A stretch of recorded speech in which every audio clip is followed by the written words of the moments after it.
আসসালামু আলাইকুম দর্শক, দেখেন আমার এই হাতের অবস্থা।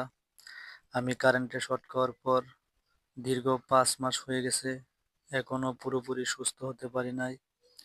আমার নার্ভ ড্যামেজ হয়ে যাওয়ার ফলে হাত মুষ্টি করতে পারি না, এবং নার্ভের জায়গার মধ্যে আলাদা গোস্ত লাগানো হয়েছে, যে গোস্তটা এখনো শুকায় নাই, যে কারণে হাতগুলা মুট করতে পারি না, কোনো কিছু ধরতে পারি না। বর্তমান খুবই একটা খারাপ পরিস্থিতির মধ্যে আছি।